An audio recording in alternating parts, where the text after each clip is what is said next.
আসসালামু আলাইকুম প্রিয় শিক্ষার্থী, আজকের এই পর্বে আমরা তৃতীয় অধ্যায়ের সংক্ষিপ্ত প্রশ্নোত্তর নিয়ে আলোচনা করব। তো দেখো, আমাদের পাঠ্য বই নমুনা প্রশ্নোত্তরে তৃতীয় অধ্যায়ের যে সংক্ষিপ্ত প্রশ্নোত্তর আছে সেটা নিয়ে আজকে আমরা একটু আলোচনা করি। আচ্ছা, 1 নম্বর প্রশ্নটা কি বলতেছে যে আন্তর্জাতিক তারিখ রেখার গুরুত্ব কি বলতেছে। আন্তর্জাতিক তারিখ রেখার গুরুত্বটা কি বলতেছে।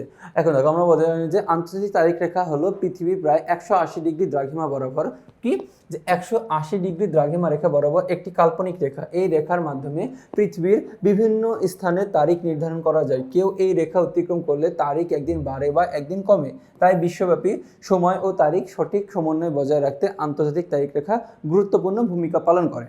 আচ্ছা, এরপরে 2 নম্বর প্রশ্নটা দেখো কি বলতেছে। 2 নম্বর প্রশ্নটা হচ্ছে পৃথিবী কেন প্রাণী ও মানুষের বসবাসের উপযোগী ব্যাখ্যা করতে বলতেছে। তো জীবজন্তু দেখো, জীবজন্তুর বেঁচে থাকার জন্য প্রয়োজন প্রচুর আলো, পানি ও বাতাস। তো ভূপৃষ্ঠের গড় তাপমাত্রা 13.9 ডিগ্রি সেলসিয়াস। ভূপৃষ্ঠে রয়েছে প্রয়োজনীয় পানি। দেখো, সূর্য থেকে যে তাপ ও আলো পৃথিবীতে পৌঁছায় তাও জীবজন্তুর জন্য কি সহনীয়। জীবজন্তুর ও উদ্ভিদের জীবন ধারণের জন্য এগুলো উপযোগী ও প্রয়োজনীয়। এজন্য একে প্রাণী ও মানুষের বসবাসের জন্য উপযোগী করে মনে করা হয়।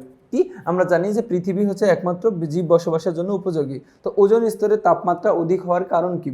তো বলতেছে যে বায়ুমণ্ডলে ওজোন স্তর সূর্য থেকে আগত ক্ষতিকর অতিবেগুনি রশ্মি, দেখো এই যে অতিবেগুনি রশ্মি এই ওজোন স্তরটা কি করে ফেলে, শোষণ করে ফেলে। তো এখন এই অতিবেগুনি রশ্মি যদি শোষণ না করতো তাহলে আমরা পৃথিবীতে কি করতে পারতাম না, বসবাস করতে পারতাম না। তো এই রশ্মি শোষণের ফলে তাপ উৎপন্ন হয় এবং কি বায়ুমণ্ডলের এই স্তরের তাপমাত্রা অন্যান্য স্তরের তুলনায় কি বেশি থাকে। দেখো, এই রশ্মি যখন কি শোষণ করে তখন কি তার তাপ কি অত্যধিক তাপ উৎপন্ন হয়। তো তাপ যখন উৎপন্ন হয় তখন কি বায়ুমণ্ডলের এই স্তরের তাপমাত্রা অত্যধিক অন্যান্য স্তরের তুলনায় কি থাকে, বেশি থাকে। তার জন্য কি বলতেছে আমরা ওজোন স্তরের তাপমাত্রা কি বেশিতে হয়।